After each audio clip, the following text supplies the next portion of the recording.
오늘 말씀 누가복음 15장 11절에서 19절까지 30절 넘게 봐야 되는데 오늘 앞에 있는 11절부터 19절까지를 보겠습니다. 같이 말씀 읽읍시다. 시작. 또 이르시되 어떤 사람에게 두 아들이 있는데 그 둘째가 아버지에게 말하되 아버지여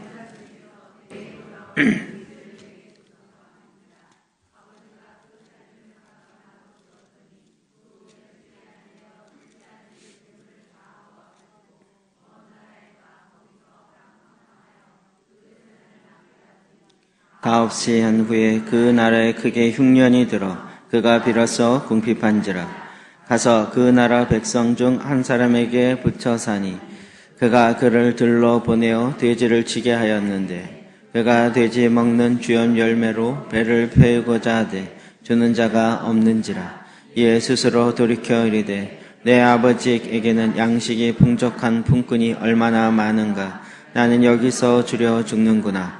내가 일어나 아버지께 가서 이르기를 아버지 내가 하늘과 아버지께 죄를 지었사오니 지금부터는 아버지의 아들이라 일컬음을 감당하지 못하겠나이다.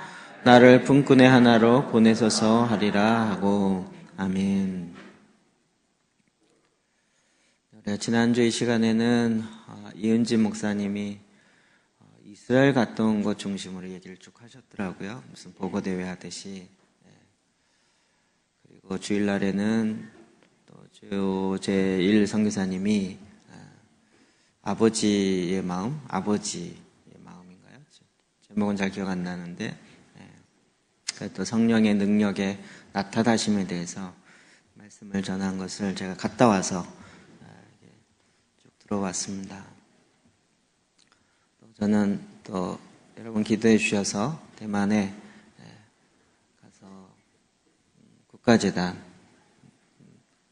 국가재단으로는 6년째인 것 같아요. 그래서 이거는 내일 오후 예배에 그냥 이거 하나 전체를 다 국가재단에 대해서 어떻게 진행됐고 되어진 일이 무엇이었는지를 같이 좀 나누는 게 아주 세세하게 나누는 게 필요할 것 같아서 다음 주 내일 오후 예배 때 좀 나누도록 하겠습니다.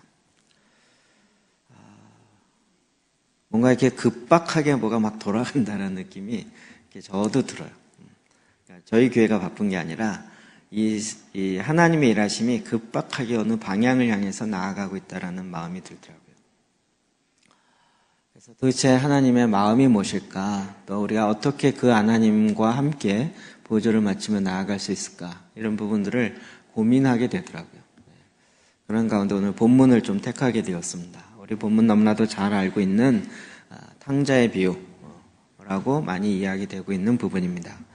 이 스토리는 굳이 이야기할 필요가 없죠. 근데 이 탕자의 비유가 사실은 탕자의 비유가 아니라고 제가 몇 번 말씀드렸죠. 이것을 하게 된 배경이 이 비유의 바로 앞부분에 이렇게 나와 있습니다. 11절입니다. 시작. 또 이르시되 어떤 사람에게 두 아들이 있는데 또 이르시되 앞에서의 성경이 뭔가 자꾸 이렇게 얘기되고 있다는 거 아시겠죠? 뭘 얘기하고 또 이르시되 그러니까 그 앞에 있는 문맥과 계속 연결되어 있어요. 앞에는 뭐가 있었죠? 잃어버린 드라크마 그리고 그 앞에는 우리가 잘 아는 양 100마리 중에 한 마리를 잃어버려서 잃어버린 양을 찾아 나서는 목자 결국 잃어버렸던 양, 잃어버렸던 드라크마 그리고 잃어버린 아들 우리가 많이 이렇게 생각합니다. 그런데 이 비유가 나오게 된 배경은 15장 1절에 아주 자세하게 사실은 설명하고 있습니다. 1절부터 3절 볼까요? 시작. 모든 세리와 죄인들이 바리새인과 서기관들이 수군거려 이르되 이 사람이 죄인을 영접하고 음식을 같이 먹는다 하더라. 예수께서 그들에게 이 비유로 이르시되 성경을 자세히 보면 우리가 알고 있는 분위기와는 참 다른 이 성경의 전개 과정을 많이 봅니다. 모든 세리와 죄인들이 말씀을 들으러 예수님께로 가까이 나왔다는 것이 현재 진행형이에요. 진행형이에요. 계속 예수님께 또 나가고 있다는 거예요. 누가요? 세리와 죄인들이. 우리는 주로 예수님께 나아갔던 사람은 누굴 거라고 생각하죠? 진짜 종교 지도자들이나 주님의 오심을 기다리며 메시아를 기다리는 많은 유대인들이 갔을 거라고 생각하는데 성경은 그렇게 기록하고 있지 않죠. 모든 세리와 죄인들이 말씀을 들으러 갔다는 거예요. 반면에 우리가 생각하는 바리새인들과 서기관들은 어땠어요? 수군거려 이르되 이 사람이 죄인을 영접하고 음식을 같이 먹는다. 어떻게 이 죄인들과 같이 밥을 먹고 그들을 영접할 수 있는가? 그래서 이걸로 인해서 수군거렸다고요. 수군거림이 로마서에 보면 죄라는 건 너무나도 잘 알고 있죠. 그래서 예수께서 그들에게 이 비유로 이르시되, 그러니까 이 사건이 있었기 때문에 이것에 대해서 바리새인과 서기관들이 수군거리면서 어떻게 예수가 메시아가 죄인들과 같이 죄인을 영접하고 죄인과 같이 밥을 먹냐, 이 이유 때문에 수군거린 것을 듣고 예수님께서 이제 비유로 그들에게 말씀하셨어요. 첫 번째가 잃어버린 양, 두 번째가 잃어버린 드라크마, 세 번째가 두 아들에 대한 비유인 거죠. 그러니까 지금 이 본문, 늘 성경의 본문은 다 이 문맥을 봐야 된다고 했죠. 그럼 이것이 예수님 주변에 있는 두 부류의 사람들의 모습을 아주 이렇게 정말 무슨 영화의 설정처럼 정확하게 표현되고 있는 걸 볼 수 있어요. 한 부류는 죄인과 세리죠. 또 한 부류는 바리새인과 서기관이에요. 이 죄인과 세리의 대표적인 거는 뭐냐면 그들은 자기 중심적이에요. 자기를 위해 살았던 사람이고, 그래서 나를 위해서 세상적인 방법으로 나아갔던, 그래서 세상에서조차도 죄인이라고 딱 낙인 찍혀 있는 그런 사람들인 거죠. 반면에 바리새인은, 또 서기관은 종교적인 사람이었고 종교의 지도자죠. 그리고 또 종교적이다라는 것은 윤리적으로 도덕적으로도 항상 깨끗하고 항상 온전하게 살려고 했던 사람들인 거죠. 주로 그래서 이 종교적인 사람은 집 안에 있어요. 밖으로 세상으로 나가자. 세상은 더럽고 세상은 위험하기 때문에 밖으로 나가지 말고 주로 집 안에 있어야 된다. 교회 안에 있고 어떤 기존의 질서 안에 있어야 된다. 그리고 우리가 그동안 지켜왔던 신앙의 전통들을, 또 도덕 윤리의 전통을 지켜야 된다. 이런 것에 더 많은 강조점을 갖고 있죠. 반면에 세리는 집을 나가버려요. 자기를 찾기 위해서 집을 나가요. 그리고 거기에서 세상 가운데서 내가 해보고 싶은 대로 그냥 해요. 허랑방탕한 거죠, 진짜. 어찌 보면 이 두 부류의 사람. 그런데 딱 지금 나타난 본문은 반응이 반대로 나타났다는 거죠. 우리가 생각하기에는 바리새인과 서기관들이 말씀을 들으려고 예수님께 더 가까이 올 것 같은데 오히려 그들은 수근수근하고 예수님의 행동이 잘 이해가 안 가요. 반면에 죄인이었고 세리였던 사람은 말씀을 들으러 나온다는 거죠. 사실 이 비유는 세리와 죄인 때문에 든 게 아니고 더 정확하게 얘기하면 수군거리는 바리새인들과 서기관들 때문에 이 비유를 들게 된 거죠. 전에 이 얘기를 많이 했던 것 같아요. 그래서 이 비유는 돌아온 탕자의 비유가 아니고 줄여서 돌탕의 비유가 아니고 오히려 돌아온 둘째 아들의 비유가 아니라 첫째, 맏아들, 첫째에 대한 내용을 이야기하기 위해서 이것이 발단이 되어서 예수님께서 지금 비유로 말씀하신다는 거예요. 요즘에 한국 교회의 상황을 보면서 이제는 제가 처음 들었을 때만 하더라도 너무 이렇게 익숙하지 않은 용어였어요. 가나안 성도. 저는 너무 거룩하게 해석해갖고 가나안 땅을 정복하려는 성도가 나타나나 보다 막 이렇게 생각했어요.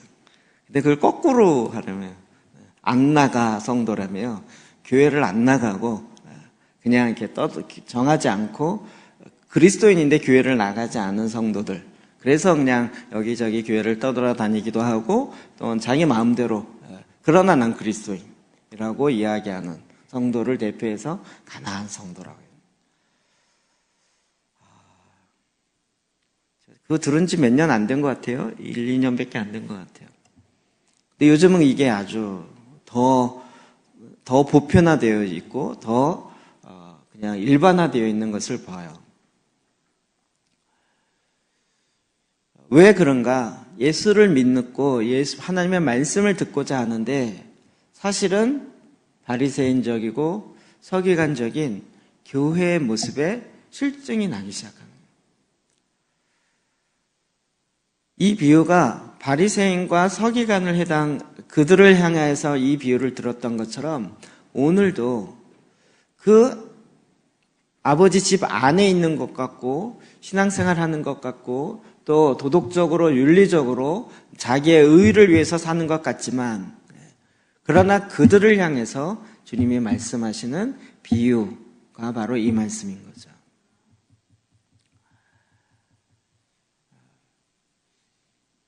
어떤 면에서 우리는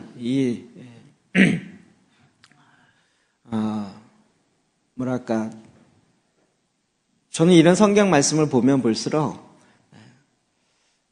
세리와 죄인에겐 저 자신이 이렇게 딱 동의 되기보다는 공감되기보다는 바리새인과 서기관들의 훨씬 더 공감이 잘 되지 않나요? 여러분은 주로 어느 쪽이시라고 생각하세요? 이렇게 죄인과 세리 쪽이세요?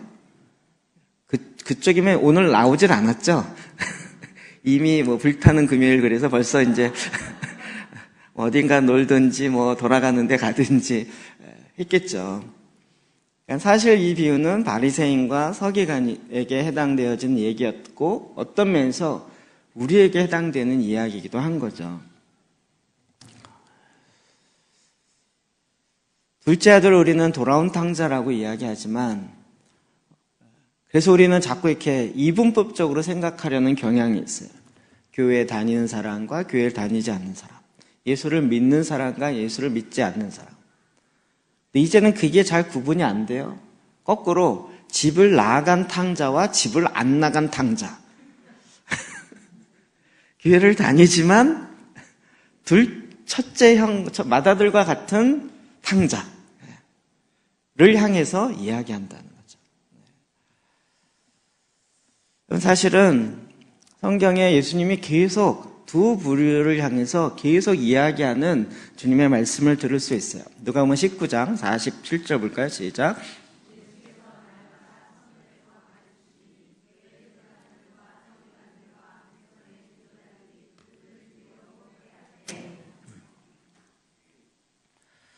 당혹스러운 말씀들이 성경에 참 많이 나옵니다. 여러분 성경을 읽으면 읽을수록 더 깜짝깜짝 놀라지 않으세요?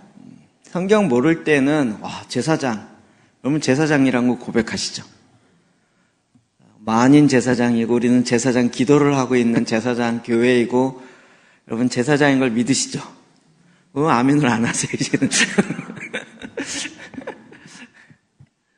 그 제사장들이 어땠을 것 같아요? 주님의 말씀을 더 듣고 예수님이 날마다 성전에서 말씀을 가르쳤으면 날마다 그 말씀을 들으며 다시 묵상하며 그 말씀 갖고 다시 기도하고 이럴 것 같죠. 그런데 성경 뭐라 그래요? 제사장들과 서기관들과 백성의 지도자들 이제는 예수를 죽이려고 꾀하기 시작해요. 우린 이럴 때 유대인의 제사장이 그랬나 보다 이렇게 볼 것이 아니라 여러분 유대인 사회 자체가 종교 집단이잖아요. 이건 굉장히 아이러니한 이야기 중에 하나입니다. 그래서 성경을 안 읽었을 때는 이런 갈등이 없었어요. 제가 몇 번 이야기 드렸지만 저도 성경을 읽고 싶었지만 안 돼요. 정말 읽으면 5분 안에 자고 늘 그랬던 것이 성경이었는데 예수님을 인격적으로 만나고 난 다음부터 성경이 이해가 안 되는 데서 막 읽혀졌다 그랬죠. 근데 구약은 잘 이해가 안 되니까 그냥 이렇게 무조건 읽어 때우는 거예요. 오늘 2장 읽었다, 3장 읽었다 막 읽기표에 X표 치는 재미로 막 읽는 거죠. 그냥 쫙. 근데 신약을 읽으면서는 내용이 그래도 좀 들어오기 시작하는데 희한하게 읽을수록 바리새인의 모습, 종교 지도자들의 모습, 그게 저랑 비슷한 거예요. 제가 그때가 교회 전도사였거든요. 제가 모교회 교회 전도사였기 때문에 이 더 많이 제 마음속에 부닥쳐 오는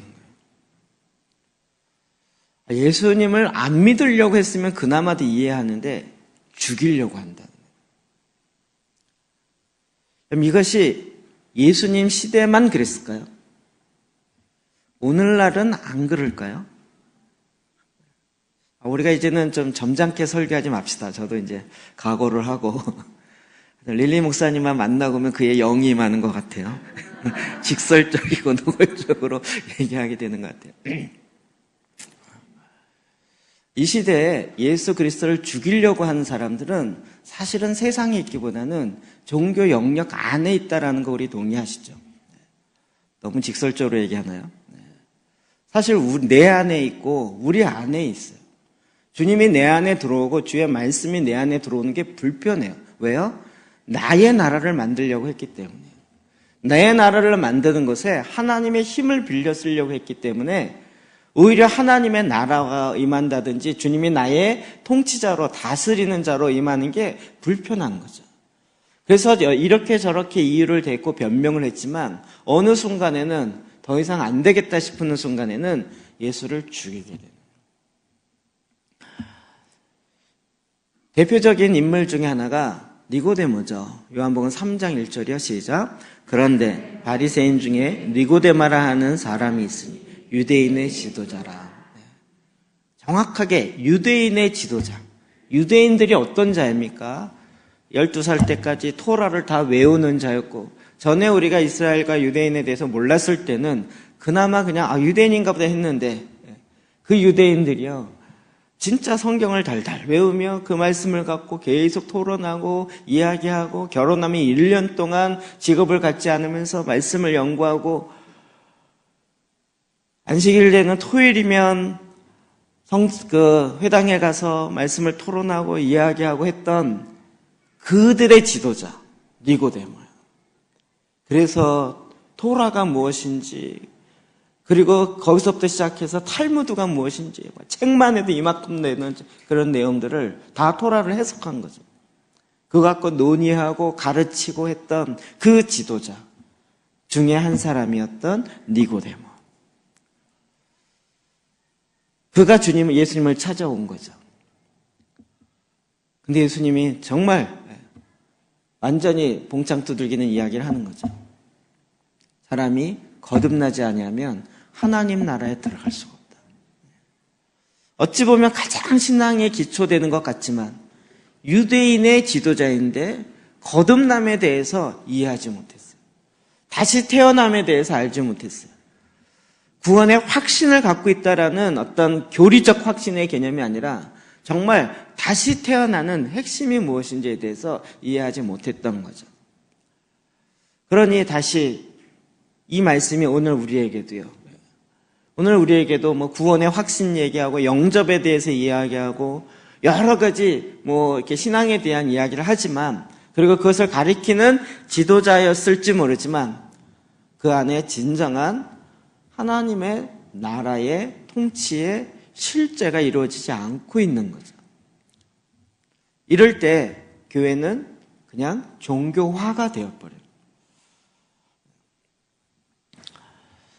이런 경우를 향하여 마태복음 23장에는요, 계속 화했을진저.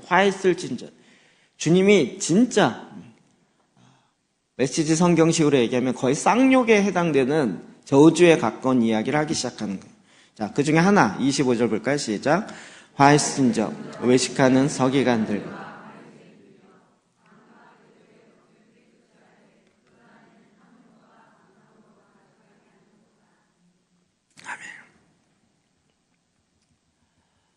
서기관과 바리새인들을 향해서 주님의 말씀이 화했을진저.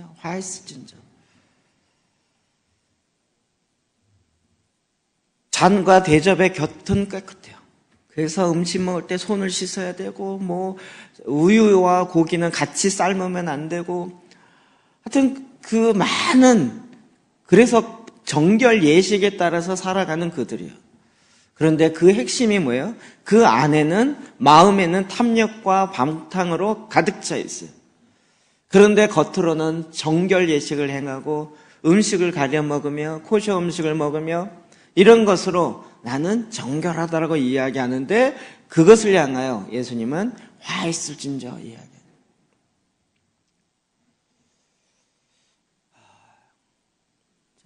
정말 자제하고 있습니다. 제가 선교단체 간사할 때는 이런 상황에서는요, 뚜껑이 열려갖고요, 진짜 한국 교회를 한 30분 동안 저주하면서 설교했었어요. 이런 말을 듣기에 타당한 한국 교회들이 다 일어나면서. 사실은 예수님 당시나 지금이나 그렇게 차이 없다는 게 슬픈 일입니다. 저는 사실 알고도 시작했지만, 신학 대학을 다니고 침대원을 다니고, 그리고 거기서 그때부터 계속적으로 들려왔던 많은 총회의 이야기와 세상적으로 기독교계에 유명하신 분들의 이야기들을, 그 비리와 이런 여러 가지 얘기들을 많이 들었지만, 그러나 지금 볼 때 더 나아지는 법이 없는 거죠. 이것이 사실은 우리의 모습 중에 하나인 거예요.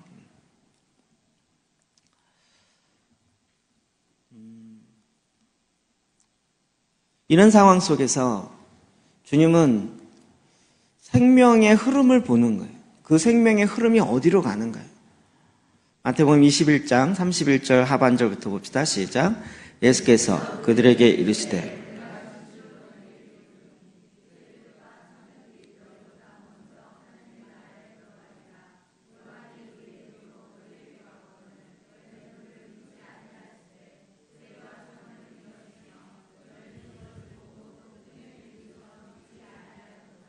아멘. 세리들과 창녀들이 너희보다 먼저 어디에 가요? 하나님의 나라에 들어간다. 이런 말씀들 진짜 마음에 콱콱 부닥치죠. 이제는 저희가 너무나도 이렇게 확고하게 되는 것 같아요. 믿음으로 말미암아 구원을 얻어요. 믿음으로, 은혜로 말미암은 믿음으로, 예수 그리스도를 믿음으로 구원에 들어가요. 그게 틀림없는 진리죠. 근데 그 믿음은 어떤 믿음이에요?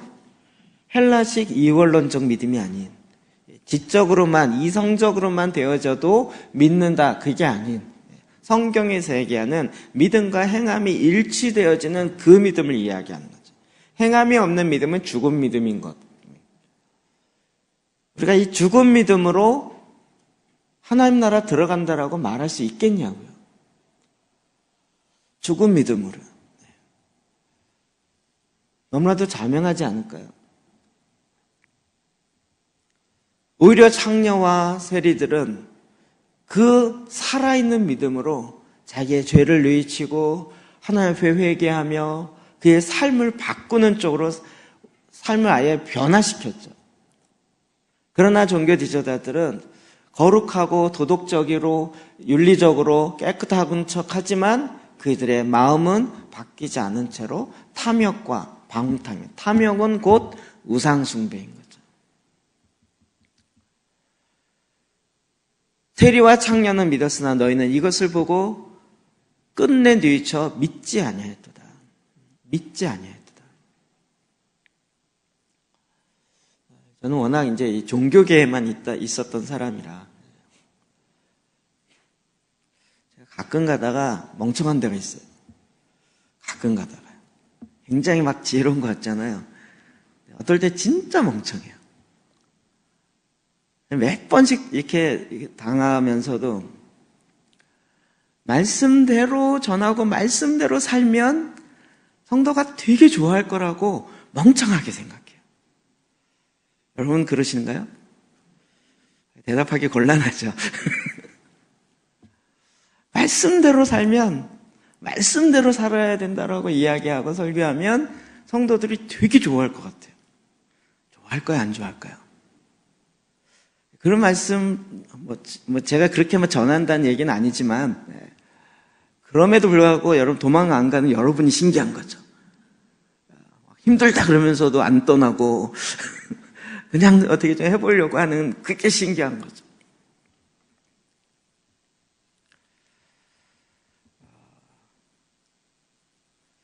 이제 요즘에 이번에 릴리 목사님을 제가 뭐 6번째 만나니까 그분의 농담 스타일을 알겠어요.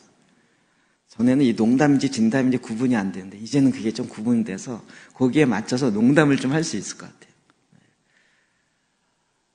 이번에 제가 가서 새벽 기도재단 우리가 한지 2달이 됐습니다. 그래서 이제 시작했으면 그러냐고 어떠냐고 해서 제가 가만히 있다가 힘들어 죽겠습니다. 그랬더니 거기 있는 모든 사람이 막 신나서 깔깔깔깔 그러면서 통쾌하다는 듯이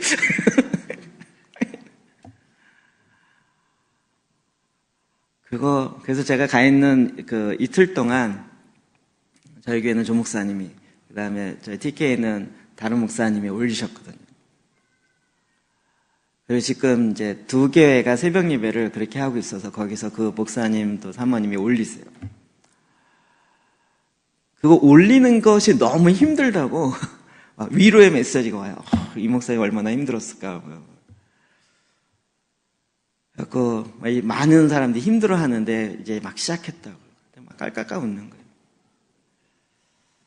이 힘든 걸 당신은 어떻게 합니까? 이렇게 물어봤어요. 그랬더니, 거기는 벌써 이제 차원이 또 한창 업그레이드 됐더라고요. 레일 목사 제가 1년 반 전에 그 얘기를 들었을 때는 그거 하느라고 어깨가 뭉쳐가지고 이거 컴퓨터로 새벽 2시에 일어나서 신문을 다 안 보고 하는 방법이 좀 다르지만 그걸 만드는데 4시간 내지 5시간 걸린대요. 매일. 그거를 만드느라고 막 눈이 침침해지고 어깨가 아프고 손이 아프고 막 그런 얘기를 한창 했었어요. 그런 얘기를 들으면서도 옆에 있는 어떤 목사님이 저보고 빨리 하라고 막 협력하더라고요. 지가 하지 막 제가 했는데 이제는 뭐 하니까 저도 막 눈이 침침해오고 도대체 어떻게 올리나요? 그랬더니 벌써 거의 또 업그레이드 됐더라고요. 올리는 사람이 20명이래요. 그래서 그 사람이 하루에 20일마다 한 번씩 올리는 거예요. 이렇게. 좀 덜 힘들겠죠? 네. 여러분 별로 같이 하고 싶어하는 마음 안 드세요? 그러냐고. 제가 너무 좋다고. 직장재단 어떡하냐. 직장재단도 20명이 한 팀이 돼서 같이 이렇게 한 사람씩 올린대요. 그렇게 하면 좀 될 것 같더라고요. 좀 시원하게 갈 것 같더라고요. 만드는 건 저는 2시간 걸리거든요. 그거 하나 만들 때. 이 만드는 건 어떡하냐. 그랬더니 또 막 웃어요. 자기는 6시간 걸렸대요. 그렇게 혼자 2년 했대요. 같이 갔던 목사님들이 이제는 한국 목사님들 너무 좋아하면서 저한테 2년은 더 하셔야 된다고 막.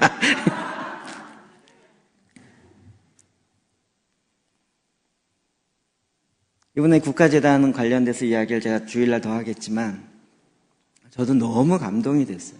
그 이야기를 좀 하면서 진짜 정말 대단하다. 이거 어떻게 일을 진행했느냐. 그리고 이제 인원수에 대한 이야기가 나왔어요. 작년에 10,000명 모였대요. 올해는 몇 명인가 했더니 자기는 잘 모르는데 방송국에서 와서 취재하면서 방송국에서 통계를 낸 거예요. 7,000명이 모였대요. 그러면서 그 뒷얘기를 하시는데 통계를 이렇게 보니까요, 딱 자리가 있어요. 어느 지방에서 오는데 여기 아니에요. 미리 다 카운트가 된 거죠. 몇 명이 온다 해서 그만큼 자리를 다 비워놓은 거죠. 그런데 일주일 전에 딱 전체적인 통계를 내보니까 3,000명이더래요. 3,000명. 그래서 릴 목사가 하나님께 기도했다. 하나님, 이렇게 모이면 나 못해요. 국가재단인데 이렇게 모여서 할 수가 없어요. 하나님께 거의 땡깡 부르듯이. 그분이 땡깡 진짜 잘해요. 이런 비화가 많은데요. 지난번에 저희 가정재단하고 이렇게 대만으로 갈 때 공항으로 피비오컴에서 가는데 인천대교 지나가잖아요. 물이 쫙 빠졌어요. 갯벌이에요. 여기 와 이렇게 큰 갯벌이 있냐 해서 아예 갯벌이 있고 여기 조개 많이 잡힌다 했다. 나 저기서 조개 잡고 가고 싶다. 나 저기서 놀고 싶다. 저기서 하루만 놀았으면 이거를 혼자말로 계속 그걸 또 옆에 통역해줬어요. 투덜투덜하면서 그런 얘기를 잘해요. 그러니까 하나님께 그렇게 한 거예요. 하나님 3,000명 나 이름 못해요. 하나님 국가재단인데 이렇게 할 수 있냐고요. 이러고 막 하는데 다른 목사님들이 딱 와가지고요. 큰 교회 목사님들이 같이 하시던 그룹이 최근에 다른 기도 운동이 또 생겨갖고 그쪽으로 큰 교회가 쑥 빠져나갔어요. 대부분. 그러니까 정말 개인재단, 각종재단, 이 기도재단 하시는 분만 모인 거예요. 그게 7,000명이었어요. 근데 그 빠져나가시는 큰 교회 목사님들이 얘기하기를 조금 모인다고 걱정하지 말라고. 다 우리한테 왔으니까 우리가 기도하니까 하면 되니까 걱정 안 해도 된다고. 그게 이제 247 기도운동이라 그러더라고요. 그게 뭔지는 잘 모르겠어요. 근데 릴리 목사님 그 기도는 하루에 15분 하는 운동이래요. 기도를 15분. 그러면서 이쪽을 향해서 뭐라 하냐면 너희들처럼 하루에 2시간씩 성경 읽고 기도해야 된다고 이야기하는 그 특이한 사람들은 몇 명 안 된다고. 그리고 대부분 다 우리한테 왔으니까 우리가 기도할 테니까 너희들은 특별한 애들은 너는 그냥 특별하게 그냥 몇 명 안 되니까 그걸로 만족해도 괜찮다고. 이게 위로일까요? 조롱일까요? 제가 보기엔 그분은 위로한다고 얘기했을 것 같은 생각이 들어요.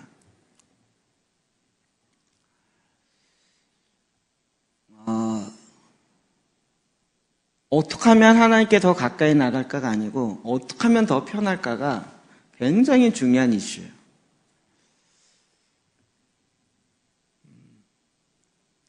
주님이 어떻게 일하시는가에 관심이 있기보다는 어떻게 하면 내가 편하면서도 하나님의 일을 할 수 있을까? 이런 것에 더 우선순위를 가져요. 포커스가 그쪽에 가 있는 거죠. 그러다 보니 한국교회도 지금 정말 점차 종교화가 되어 있죠. 종교화가 되어 있죠. 새벽 예배도 거의 반 이상은 새벽 예배 못 드리거나 안 드리는 한국교회가 많기 시작하고, 그러면 이제 금요일 날도 없어지기 시작하고, 수요 예배 없어지기 시작하고, 주일날 오후도 없어지기 시작하고, 일주일에 한 번 이렇게 가기 십상이죠. 조만간 그렇게 갈 가능성이 크죠. 여러분 저희가 이번 주일날 공동의회 해볼까요? 주일 오전 예배만 드립시다. 안건을 딱 내고 결의하면 어떻게 될 것 같으세요? 통과되죠. 저는 통과되리라고 봐요. 대부분 그럽시다 라고 할 것 같다는 생각이 저는 확신이 들어요. 그래서 안 해요. 왜요? 편하니까. 주일날 저녁 예배 드리다가 오후 예배로 바꿀 때, 제가 전에 전도사를 있었을 때 그거 갖고 당에서 논의를 많이 했어요. 그래서 그 목사님이 교육자 회의도 이야기했어요. 저는 진짜 그 나머지 시간을 활용할 수 있기 때문에 그렇게 바꿔서 하자라고 얘기했지만, 제가 그때도 정말 이렇게 약간 순진했던 거였죠. 그 목사님 딱 아니라는 거예요. 아니라는 거예요. 지금 우리는 더 편하게 믿는 법, 더 쉽게 믿는 법, 이런 쪽으로 가요. 그러다가 결국은 어떻게 됩니까? 마음이 굳어요. 마음이 하나님과 점점 거리가 멀어지기 시작해요. 마음이 한순간에 굳는 게 아니라 점차 그 마음을 기경하지 아니하고 그냥 놔두면 이게 조금씩 우리가 티나지 않을 정도로 굳기 시작하는 거예요. 마음이 굳으면서 그 안에 생명력이 없어지기 시작하는 거예요. 그럼 이게 한국교회는 굉장히 빨리 오기 시작한 거죠. 자, 이에 대해서 주님이 지금 뭘 말씀하시는가? 누가복음 15장 12절 봅시다. 시작. 그 둘째가 아버지에게 말하되 아버지여,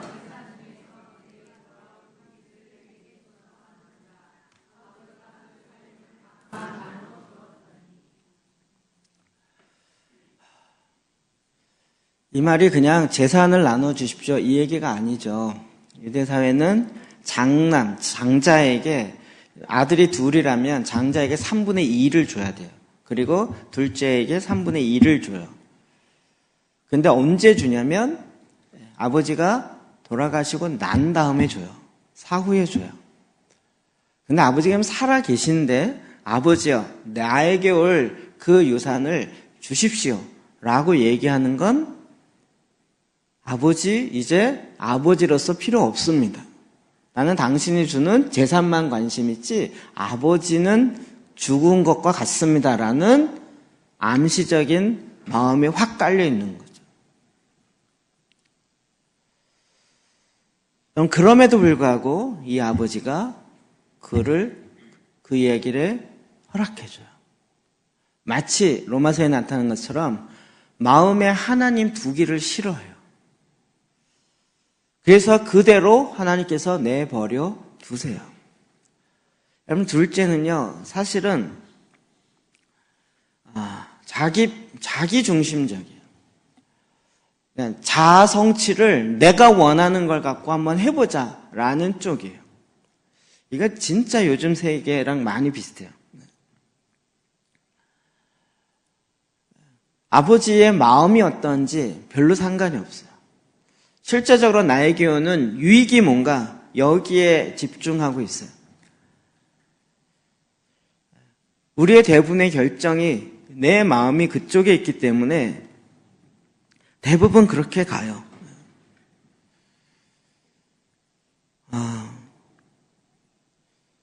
하나님이 그들을 마음에 상실한 대로 그냥 놔두세요. 왜요? 하나님은 하나님 나름대로의 대안이 있기 때문에 그래요. 그가 결국은 하나님 없이 세상 가운데 살다가 세상에 있는 도적을 만나고 빼앗기고 모든 것 다 탕진하고 결국은 죽고 멸망하는 자리에 이르게 되는 거예요. 그럼에도 불구하고 하나님 아버지가 중요하게 여기는 건 그 아들의 마음을 사는 거죠. 그가 17절 18절에 이렇게 얘기합니다. 읽어봅시다. 시작. 이에 스스로 돌이켜 이르되 내 아버지에게는 양식이 풍족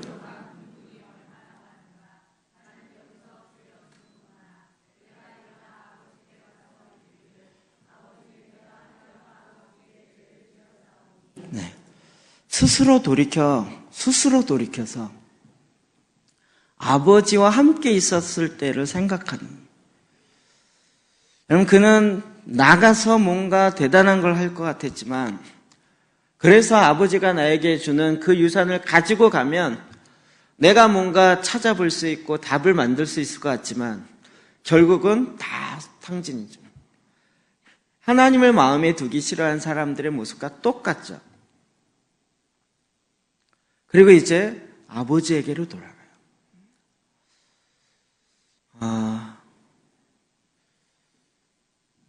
요즘 이렇게 좀 어떤 걸 느끼냐면 제가 나이가 들긴 들었나 봐요. 죄송합니다. 저보다 연배 높으시면 죄송한데 가정의 행복이나 진짜 우리가 추구하는 게 뭔가 이렇게 생각해 보면 우리는 막 무슨 행복을 추구하고 뭘 추구하고 해서 뭔가 젊었을 때 보면 뭔가 이렇게 유토피아적인 뭔가 있을 것 같은 생각이 들잖아요. 나도 그걸 한번 추구해보리라. 나도 그걸 해보리라. 그래서 그거를 찾고자 해서 결혼하면 그게 뭔가 있을 것 같고 뭔가 저 직장을 다니면 뭐가 있을 것 같고 뭔가 이럴 것 같잖아요. 그래갖고 결혼을 해서 그 행복은 뭐예요? 그냥 같이 밥 먹는 거예요.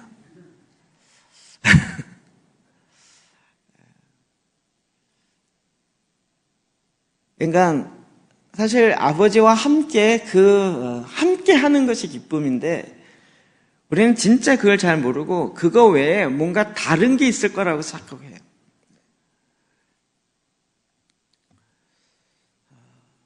이상하게 그걸 쫓아가더라고요. 쫓아가요. 하나님은 정말 우리의 마음을 보시고 그 마음이 하나님 아버지와 함께 하나 되어지길 원하시는 거죠. 자, 우리가 지금 주제로 살펴보려고 했던 첫째 마다들이요. 28절부터 시작. 그가 노하여 들어가고자 하지 아니하거늘 아버지여 나눠서 권하되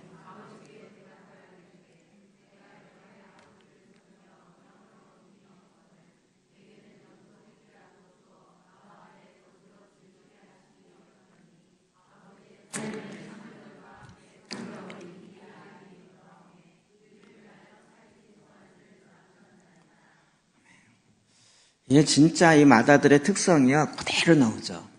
보통 맏아들은 첫째는 책임감이 강하죠. 그리고 둘째는 자기 자유분방하는 경향이 있죠. 그래서 맏아들은 굉장히 권위적이고 보수적인 경향이 있어요.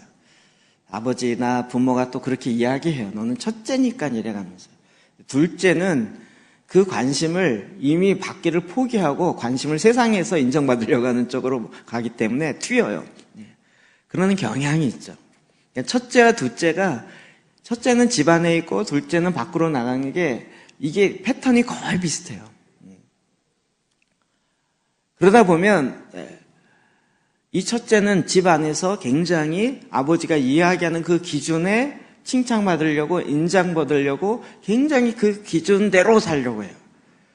그러다 보면 굉장히 권위적이고 전통주의적이고 그 아버지가 하는 것을 따라가는 거죠. 그런데 둘째는 그걸 깨요. 그걸 쫓아가려고 생각해 보면 형을 보건대 쫓아갈 수도 없을 뿐더러 쫓아가도 본전일 것 같은 생각이 드는 거예요. 제가 둘째이기 때문에 둘째 마음속이 훨씬 더 잘 알아요. 그러니까 빨리 세상으로 나가서 친구에게 인정받거나 다른 쪽으로 가야 되나, 아니면 사고 쳐서 관심 받거나 이런 쪽으로 바뀌기 시작하는 거예요. 아버지는 누구를 더 좋아할까요? 인간의 육신의 아버지는 첫째를 좋아해요. 대부분. 그런데 예수님은 누굴 좋아할까요? 첫째나 둘째나 똑같아요. 그래서 집 안에 있는 탕자, 집 밖에 있는 탕자에 불과합니다. 이 사건은 왜 일어났다고요? 집 안에 있는 탕자 때문에 일어나는 거라고요. 집 안에 있어요. 여러 해 동안 아버지를 섬겼어요. 여러 해 동안 아버지. 정말 태어나서 교회를 떠나본 적이 없어요. 교회에 살았고, 교회에 있었고, 정말 매년 교회에 봉사했어요. 여러 해 동안 교회에서 하나님 아버지를 섬겼어요.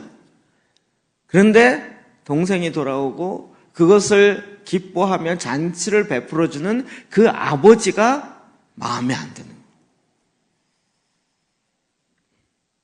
도대체 이 맏아들의 섬김은 뭘까요? 어떤 섬김이었을까요? 그건 굉장히 도덕적이고 윤리적으로 또 아버지가 제시해주는 그 기준을 온전히 이루음으로 내가 인정받을 수 있고 내가 무엇인가 나의 존재, 나의 정체성을 확인할 수 있는 쪽으로 계속 답을 찾아가는 거예요. 굉장히 교회 오래 다니는 분이 이렇게 문제를 많이 풀어가죠. 그래서 여러 해 동안 아버지를 섬겨요. 근데 결정적으로 그의 마음에 훅 나온 거 있죠. 저 둘째는 이렇게 왔으면 한 대 때리고 패고 그리고 너 종살이 2년 하고 나서 그를 위해서 잔치를 베풀었으면 그나마 좀 이렇게 위로가 됐을지 모르는데 오자마자 아니다, 내가 너를 위해서 잔치를 베풀겠다. 송아지 잡고 옷을 갈아입히고 가락지를 끼우고 신발을 신기고, 이게 이해가 안 됩니다. 이해보다는 그의 마음에 아버지의 마음과 함께하고자 하는 그 마음이 없었던 거죠. 그래서 아버지의 기쁨에 참여하지 못해요. 이 맏아들의 마음은 뭐가 있었죠? 아버지의 말에 순종하는 개념이 그 아버지를 마음이 하나 되어지고 기쁨이 아니라 그것을 지킴으로 아버지가 기뻐하는 것이 나의 기쁨인 것이 아니라 그걸 통해서 내가 인정받고자 하는 자기 중심의 인정 욕구에서 나오는 충성인 거죠. 이 차이 이해되시죠? 이해되시죠? 제가 이 부분에 진짜 고민을 나름대로 해봤어요. 저는 희한해요. 제 같은 경우는 둘째인데 첫째 같고 삶을 첫째처럼 살았는데 또 속에는 둘째 같은 게 있고 이렇게 왔다 갔다 해요. 이중인격인 것 같아요. 이렇게 왔다 갔다 해요. 오늘 아침에 이렇게 저희 아내랑 얘기하다가 그 말을 했는데, 제가 진짜 초등학교 1학년 때는 까불까불 했더라고요. 지금도 기억이 나요. 초등학교 1학년 때 학교 담임 선생님이 자, 춤출 사람 그랬는데 저요 하고 손 들었는데 저 혼자 들었어. 저. 그래 너 나와 그래 춤추라 그래서 네 그리고 나갔고 트위스트를 췄어요. 개다리 춤을 추면 지금도 그게 생각나니까 애들이 막 웃으면서 근데 막 애들이 웃으니까 너무 신나갖고 까불까불했더라고요. 그래서 지금 이렇게 뭐죠 성민이나 애들 까는 거 보면 나도 옛날에 저렇게 놀았는데 이 생각이 들어요. 근데 그게 싹 사라진 게 초등학교 2학년 때요. 초등학교 2학년 때 저희 집이 망했거든요. 그래서 그때 고민하면서 엄마한테 저도 신문 돌릴게 이 얘기했다 직사게 혼나고 이게 초등학교 2학년 때거든요. 그때부터 제가 까불까불한 게 싹 없어지고 뭔가 인생의 고뇌를 느끼기 시작해서 나도 이 쓰러져가는 집안에 뭔가 보탤 힘이 돼야 되겠다 생각하고 저의 모드가 이 장난 모드로 확 바뀐 거예요. 그리고 그 다음부터는 제 삶에 까불까불하고 이런 것 자체가 싹 없어졌어요. 지금 생각해보니까 그때예요. 초등학교 1학년과 2학년 그 사이에. 그런데 그래서 제가 제일 화날 때가 언젠가 봤더니 저희 형이 대학 들어가서 아르바이트를 하고 첫 번째 월급을 받았어요. 그걸 가지고 보통은 엄마나 부모님 뭘 사드리잖아요. 첫 번째 월급은. 근데 그걸 안 사고 자기가 사고 싶은 기타를 홀랑 사버렸어요. 100%를 그대로 기타 사는데 썼어요. 저희 어머니가 얼마나 막 분노하면서 저 자식이 저런다고 저희 형 있는 데서 얘기 안 하고 저한테 막 저희 형 욕을 하는 거예요. 그 얘기를 들으면서 제가 어땠어요? 형을 향한 분노와 막 이게 막 아이고 저게 형이야 저게 막 이러면서 지난번에 얘기했지만 그래서 제가 대학 들어서 첫 월급을 타서 어떻게 했을까요? 고스란히 갖다 드렸어요. 저를 위해 쓴 거 하나도 없어요. 누가 잘했을까요? 누가 잘한 걸까요? 제가 판단이 안 돼요. 그래서 저희 형은 그 다음부터 기타 치면서 찬양 인도를 하거든요. 근데 저는 못해요. 형 치는 거 간신히 코드 몇 개 쳐서 좀 했었어요. 그리고 이제 기본 코드는 하니까 그거 갖고 하고 그 다음에 나중에 저는 저희 어머니나 한테 저 기타 사주세요 말을 못해요. 여태까지 저희 부모한테 뭐 사주세요라고 말해본 적이 없어요. 저희 형은 마구마구 이제 그 상황이 바뀌었어요. 이렇게 지금 돌이켜 보니까 어떤 게 옳았는지에 대해서 판단이 안 서요. 지금은. 그렇죠? 무슨 얘기인지 이해되시죠? 우리 막 착하고 말 잘 듣고 이게 하나님의 뜻이고 이게 뭐 자꾸 이런 식의 생각을 하고 있는데 정말 부모가 아버지가 원하는 게 뭐였을까라는 거예요. 기쁨이 없는데 섬겨요. 하나님과 함께하는 기쁨이 없는데 아버지가 말하는 걸 100% 들어요. 100% 순종하고 100% 정말 충성하는 것 같은데 그 마음의 중심에는 아버지가 기뻐하는 것에 같이 기뻐하지가 않아요. 그런 사람들이 주로 누구였어요? 바리새인이었어요. 서기관들이었어요. 내가 이렇게 종교적으로 도덕적으로 윤리적으로 깨끗하고 지키려고 노력하면 내 이 노력을 하나님이 인정해 주어서 나를 향해서 뭔가 상급 주고 나를 향해서 더 축복할 거라고 그 패턴을 갖고 살아있었던 집안에 있는 탕자가 된 거죠. 근데 정작 내가 이해되지 않는 행동, 예수님이 나를 칭찬해 줘야 되는데 죄인들과 같이 밥을 먹어요. 그리고 나를 향해서 독사의 자식들아 욕하기 시작하시고 회칠한 무덤이라고 얘기하시는 거예요. 이게 이해가 안 되는 거예요. 사실 오늘날에도요. 집안에 있는 탕자가 너무 많아요. 제가 이런 고민이 참 많았던 사람인 거죠. 그래서 저희 교회 처음 오시면 제가 봉사하는 걸 웬만하면 하지 말라 그러시잖아요. 저는 그 패턴이 교회에 들어와서 적용된 거죠. 교회에서 막 봉사를 너무 열심히 하니까 초등학교 막 3, 4학년 때부터 너무 열심히 하니까 너무 칭찬을 많이 해주신 거예요. 믿음 좋다 그러고 막 대단하다 그러고 저 진짜인 줄 알았죠, 뭐. 그 칭찬에 맞춰서 계속 살아왔었어요. 제 안에 하나님을 향한 기쁨이 없다는 것을 제가 고등학교 2학년 때, 3학년 때부터 알기 시작한 거예요. 그때부터 신앙의 사춘기가 시작되더라고요. 내가 진짜 하나님 믿는 건가? 진짜 하나님을 아는 건가? 정말 이렇게 패턴의 변화들이 생기더라고요. 대만에서 아까 그 예를 들었던 이유가 뭐냐면요. 편하게 믿으면서 하나님을 섬길 수 있다라고 생각하는 것 자체가 굉장히 이기적이고요.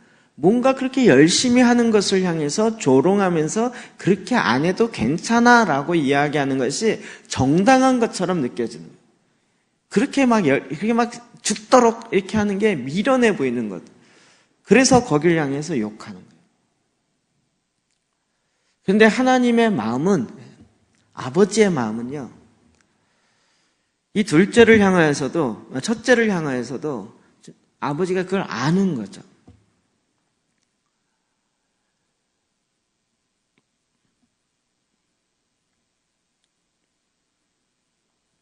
이번에 제가 조재열 선교사님 설교를 들었던 요 얘기를 잠깐 하셨더라고요. 한국교회가 종의 영성이 많아갖고 죽도록 섬기는데 별로 이렇게 능력이 안 나타나고 종으로서만 살고 있다.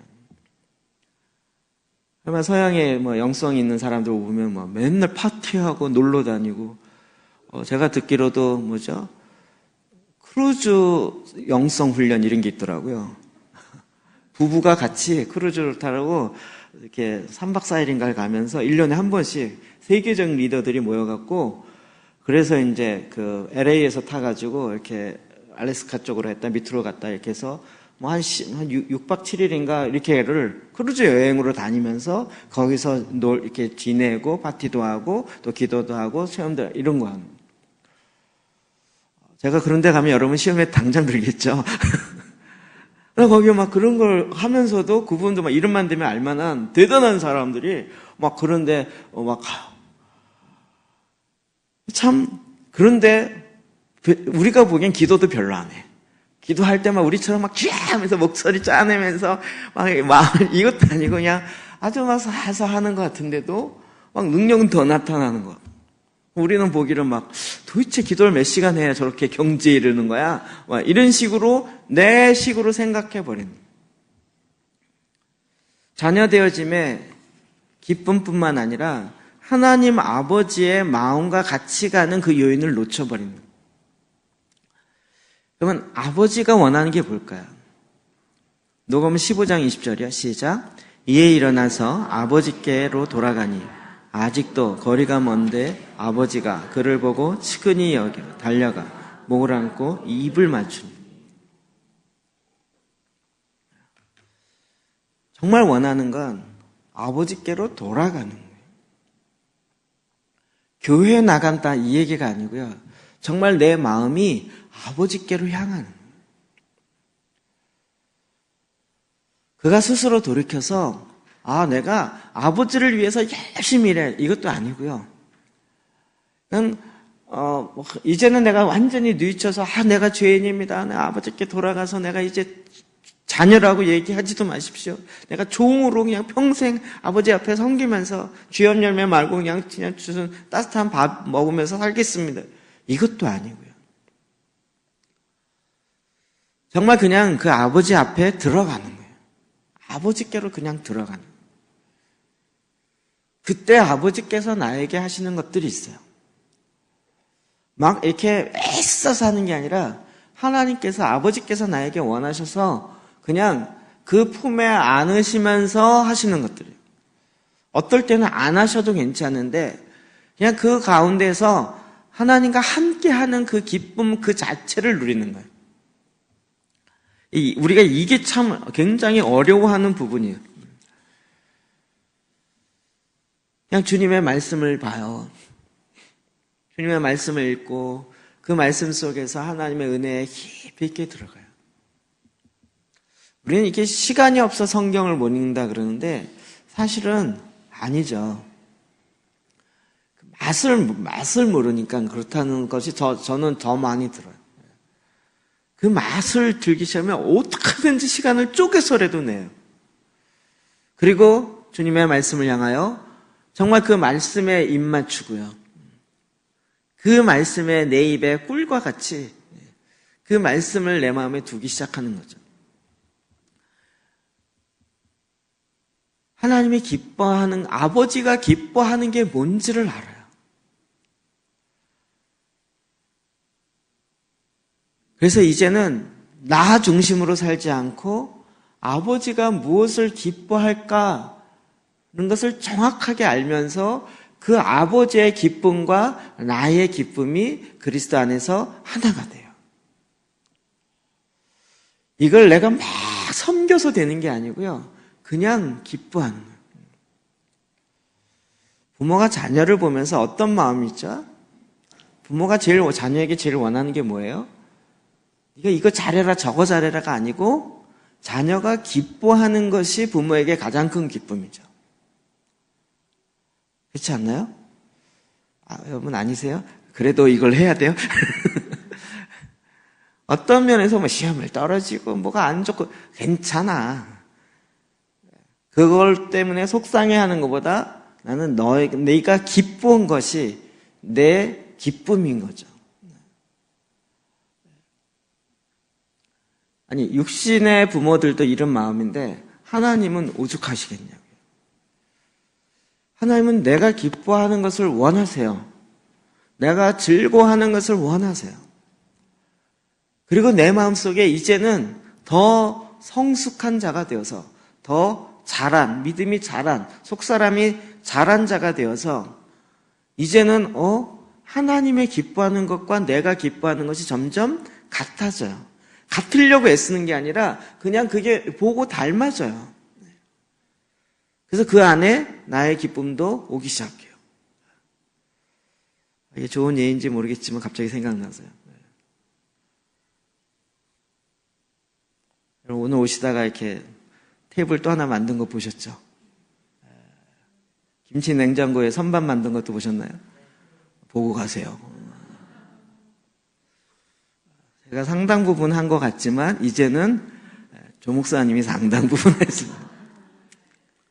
제가 약간 미안해갖고 이제 새벽에 막 하려고 했는데 이게 다 끝을 못 냈어요.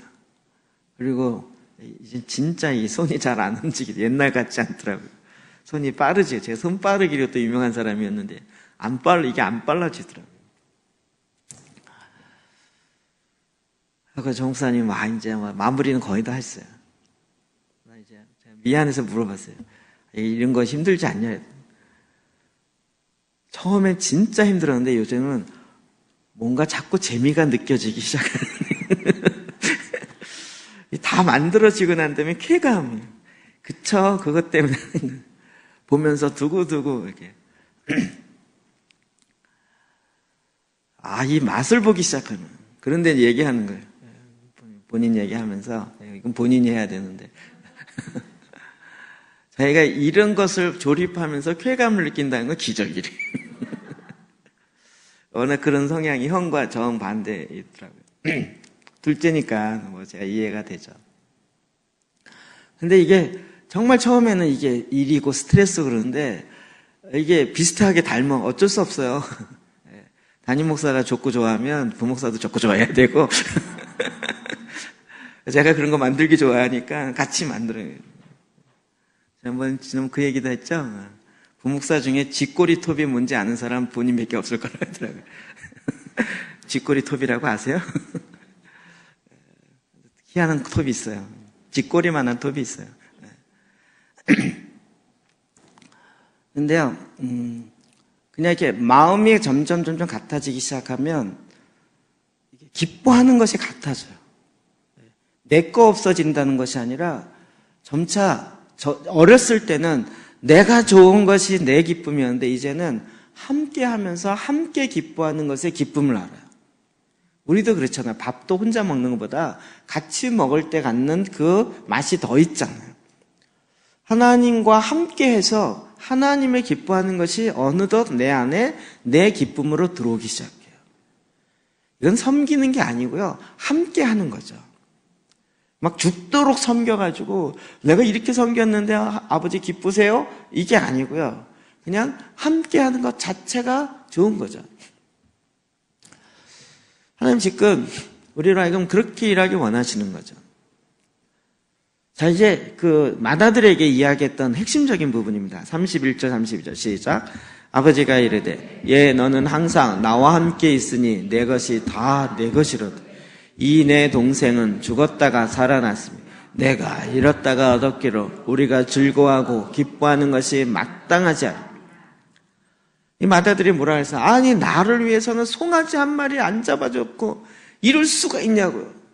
근데 아버지가 너무 어떻게 보면 황당하죠. 야, 내 것이 너의 것이야. 어떤 면에서 계산적으로 보면 이래요. 3분의 1은 동생이 가져갔잖아요. 나머지는 뭐죠? 다 장난거죠. 다 상속받을 것이고 다. 그러니까 사실 아버지 나를 위해서 송아지 한 마리 안 잡으세요. 이렇게 할 필요가 없이 저 매일 송아지 한 마리씩 잡으면서 먹을게요. 해도 아버지가 오케이 해요. 그렇지 않겠냐고요. 다 너의 것이야. 근데 누리지 않은 거죠. 그냥 디립다 섬기기만 한 거죠. 그리고 나를 위해서 송아지 한 마리 안 잡아줬대요. 다 자기 건데 자기가 그런 아버지의 마음이 하나 돼 있지 않으니까 이게 내 거가 아니고 아버지 거고 나는 아직도 없고 이러면서 아버지와 한 마음 되어진 것을 못 느끼는 거죠.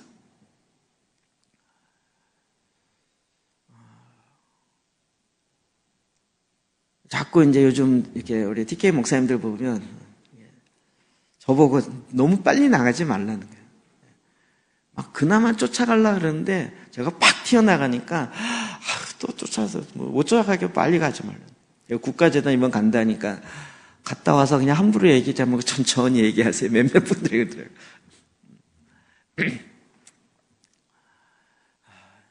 국가를 변혁시키는 걸 조사오니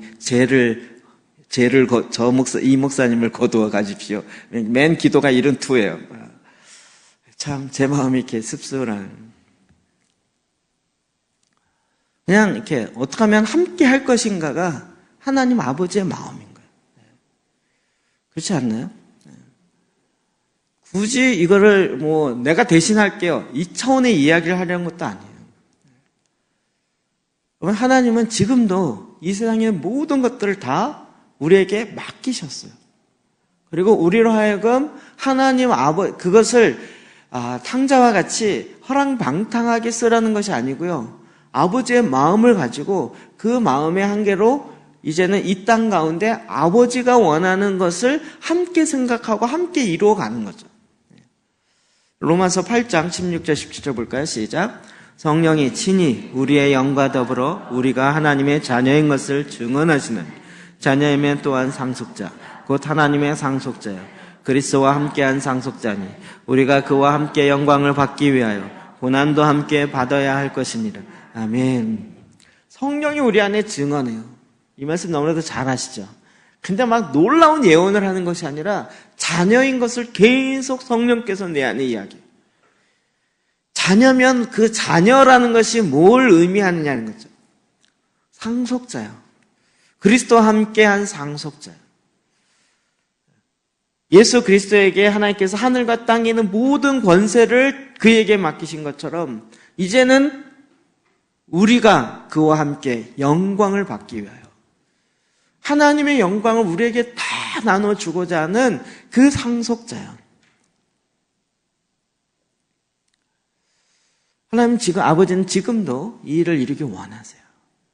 근데 이 일이 이 땅에 있는 동안에는 고난과 함께 받아야 할 거예요. 마치 예수님이 십자가의 죽음으로 순종을 배워서 순종함으로 하나님의 영광을 이 땅에 이룬 것처럼 우리에게도 고난이 있겠지만 고난을 통해서 하나님 아버지와의 마음이 하나 되어서 그 고난을 통해서라도 하나님의 일하심이 내 삶에 드러나는 것을 나도 기뻐하는, 그것을 마다하지 아니하고 기뻐하는 그 마음으로 바뀌는 거죠. 바라기는 여러분이 우리 모두가 다 집 안에 있는 탕자가 되지를 원하지 않습니다. 난 하나님 아버지와 내 마음이 한 마음이 되어서 내 마음에 이런 기쁜 마음들을 내가 이루겠습니다. 이렇게 막 마지못해서 하고 막 이게 아니고요. 그냥 마음의 기쁨으로 아버지가 원해서 나도 원해서 그래서 내가 기쁨으로 고난이라 할지라도 이루어 가겠습니다.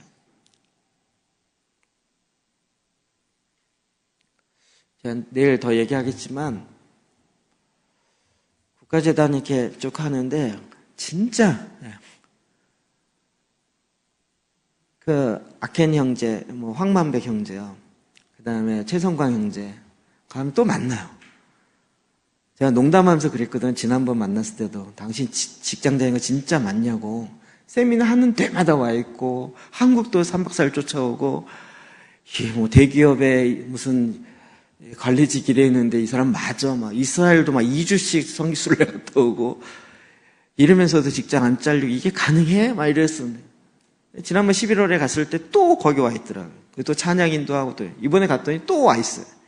주차 봉사하고 막 접수 받고 이러더라고요. 그래서 지나가면서 차에서 또 그 형제가 딱 눈에 보이는 거예요. 최성희 형제. 저 사람 저러고도 직장 진짜 잘 다니는 게 신기하다 뭐 이러면서 그래도 잠깐 만났어요.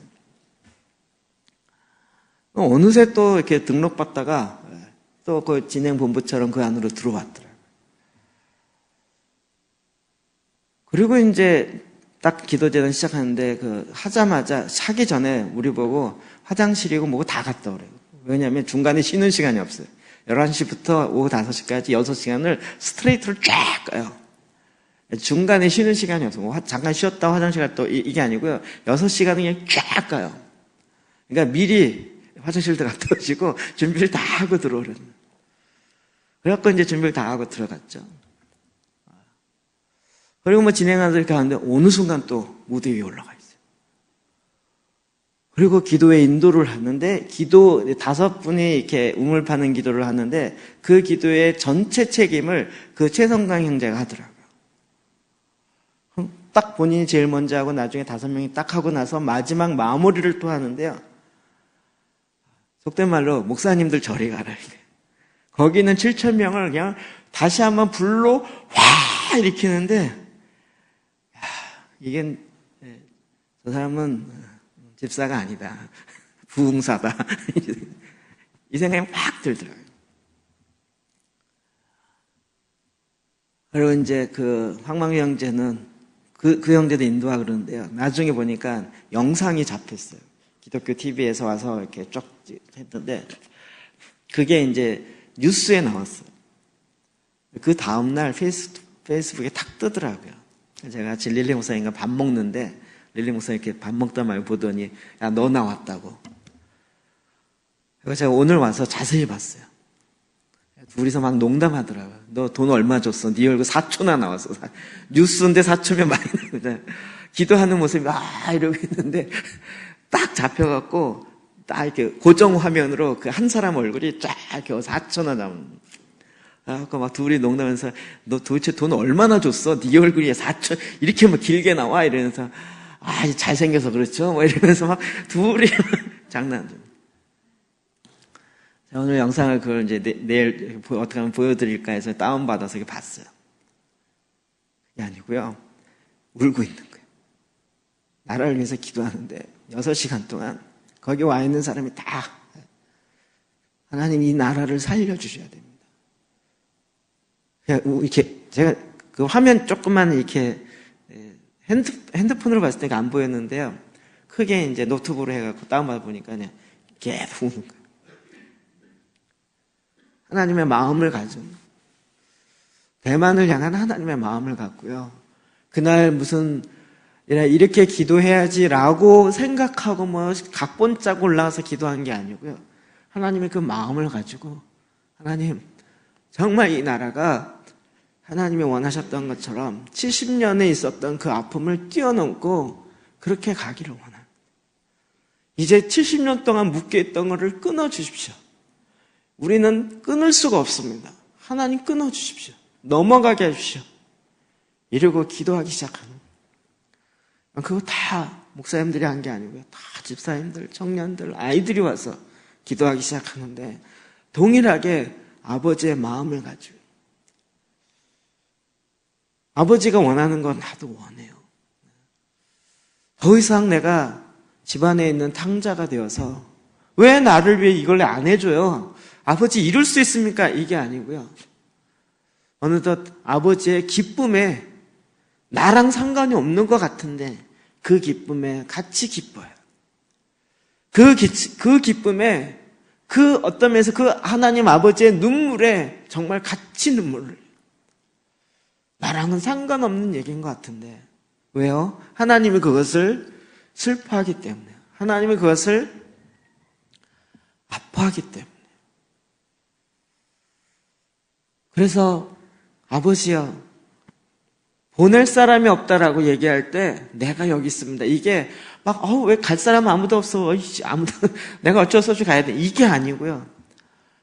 그 아버지의 마음과 내 마음이 이제는 함께 하는 거예요.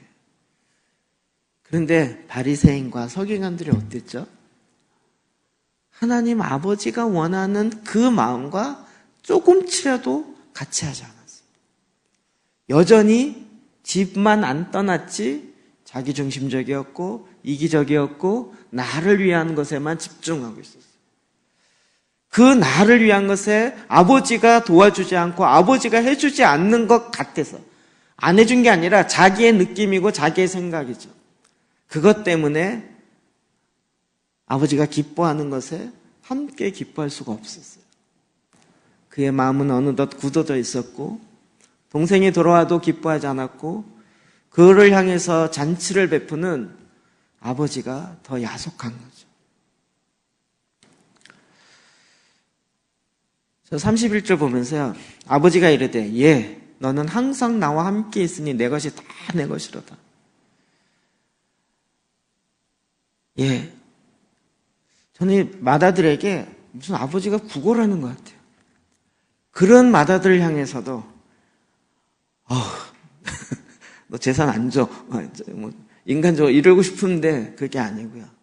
아버지의 그 마음은 다시 아버지의 마음을 그에게 나누기 원하는 바리새인과 서기관이라 할지라도 그들도 아버지의 마음으로 다시 돌아오기 원해요.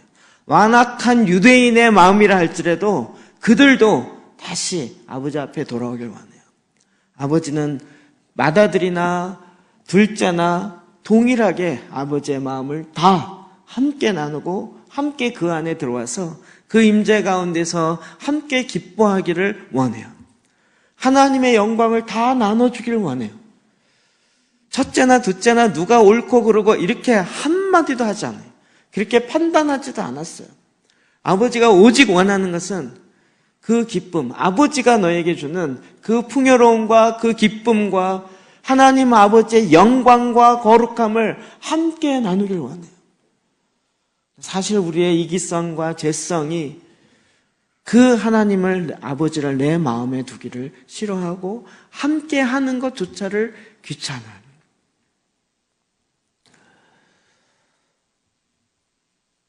저는 아침에도 오늘 리더 모임하다 그 얘기를 했죠. 1층을 자꾸 카페로 만들고 싶은 건 카페 때문이 아니고요. 사실 제가 이게 기도의 집 관계돼서 생각하는 거예요. 이게 저의 소망이에요. 그냥 넋두리 하듯이 이야기하는 것 뿐이에요. 저는 정말 처음에 그런 그림을 그린 거죠. 여기에서 끊임없이 24시간 하프앤볼하고 24시간 예배하고 이 얘기가 아니고요. 그냥 개인적으로 와서 기도해요. 말씀으로 기도하고, 우리 되게 많잖아요. 보혈 기도하고, 시편 기도하고, 하가하고, 묵상할 건 너무 많잖아요. 그래서 기도하다가 시간이 되면 막 휴가 내갖고 와서 또 기도하고, 피곤하면 4층 가서 자고, 그리고 내려와서 카페에 가면 항상 커피를 상설로 이렇게 먹을 수 있고, 샌드위치 먹을 수 있고, 컵라면을 끓여 먹든지, 그러면서 또 같이 얘기하다가, 또 올라와서 또 기도하다가, 또 내려가다가, 그냥 너무 이렇게 자유로워요. 그래서 그냥 상설로 운영될 수 있는 카페가 돼서 이렇게 항상 와서 돈이 없어도 와서 기도하고 원도 정 안 되면 사다 놓으면 되니까. 그래서 그렇게 편안한 걸로 이렇게 진행되는. 카페가 24시간 돌아가서 무슨 수익 사업을 해서 선교를 하겠다 이것도 아니고요. 정말 하나님 아버지 집에 와서 정말 마음과 시간, 그런 시간에 구애받지 않고 오직 하나님 그 알사 앞에 나가고 또 나가서 만난 그 기쁨들을 같이 나누고 또 같이 와서 기도하고 또 나누고 그러면서 또 배가 되어지고 이렇게 되어지는. 막 너무 기뻐하고 오늘은 내가 칼국수 내가 만들게 했고 내가 또 부엌 들어가서 그냥 만들고 설거지 내가 할게 해서 서로 먼저 하려고 그러고 싸우고 막 이렇게 되기를 원해요. 이게 꿈일까요? 그래서 아버지 집에 늘 아버지를 만나는 그 기쁨, 즐거움들 그걸로 그냥 기뻐하는 거예요. 너무 바빠서 할 일 진짜 우리가 애굽에 있는 것처럼 감독관이 있고 더 무거운 짐이 쥐어져서 이제 지푸라기도 안 줘갖고 생산량은 더 내야 되는 이런 현대인의 스트레스에 확 들어가갖고 진짜 그냥 날 부르지 않는 곳에 들어가서 핸드폰 끄고 쉬고 싶다 이게 아니고요. 정말 주님의 임재 가운데서 시간에 상관없이 마음껏 말씀 속에 깊이 들어가고 임재 가운데 깊이 들어가고 그러면서 주님과 함께 하는 그 마음이요. 주님과 함께 있는 그 기쁨들이요. 이거를 종교적으로 싹 바꿔놨어요. 종교 지도자들이요. 뭔가 행위적인 것으로 싹 바꿔놨어요. 뭔가 업적을 남겨야 되고 성적을 남겨야 되고 뭔가 기뻐하는 뭔가를 남겨야 되는 그런 걸로 바꿔놨어요. 첫째나 둘째나 상관없이 사실은 잃어버린 탕제. 첫째는 누굽니까? 유대인을 얘기하고 둘째는 누굽니까? 죄인과 세리, 이방인들을 이야기해요. 나중에 이방인들이 스스로 돌아와요. 스스로 돌아오는 것을 유대인이 기뻐하지 않아요. 그러다 이제는 완전히 반전됐죠.